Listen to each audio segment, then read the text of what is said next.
Steve Jobs has always said the single most important thing he did was just ask for help. Yeah, he was 12 when he called. I always forget whether it was Hewlett or Packard, but he called him up and said, when you could look people up in the phone book, said, I need some parts for something I'm working on. And, the co-founder of Hewlett Packard was so impressed that he then brought the 13-year-old Steve Jobs on as an intern. And it really allowed Steve to see what a large company was like and how to scale it. And so Steve's always been adamant, ask for help. So I'm a student at Wichita State, and I just asked for Regis McKenna's help. And he taught me probably the most single important idea that Steve Jobs used. Bill Gates considered the best question he had ever been asked. And that was, all right, whatever you want to achieve next, take a piece of paper out and make a list of the top 25 people, influencers, relationships that you've got to get on board. And I don't care if you're launching an Italian restaurant in Boulder, Colorado. You want to sit down, get on the internet and find out, all right, who are the critics? Who would write about it?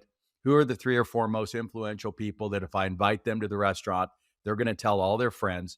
You can find that out instantly. And by the way, the second question is, what's the job to be done? Now, what's nice about a franchise is they've already answered that question. But if you're launching your own company, you've got to be clear.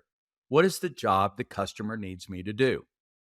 Be the best Italian restaurant in Boulder, maybe. Or to do search, which is Google's, or to be the safest car, Volvo's. Once you've done that, Dave Rogemoser said, all right, I want to provide social proof on your website. And so he made a list of the top 50 people in that kind of social media space. And Jeff, he didn't know one of them. I didn't know anyone on the 25 list that I made that Regis McKenna's team had me make. But then Dave found one person who knew a majority of those 50. He gave him 1% equity, which was, worth nothing back when you were a startup. Today at 1.5 billion, that was a pretty good deal. And that one guy got Dave to 48 of the 50 within 2 months. By the way, we're talking about pre-product. And Dave was sharing how all his friends were texting him, Dave, everybody in the industry is talking about you. And that's the key. If you want the best Italian restaurant in Boulder, you got to get all the right people talking about you, saying, hey, check out this new Italian restaurant in Boulder. So whether you're launching something that's going to be worth $1.5 billion or the best Italian restaurant, it starts with making that list, which is what Steve Jobs did, Jeff. When he wanted to launch iTunes, he made a list of the top 25, starting with Sam Bronfman at the top.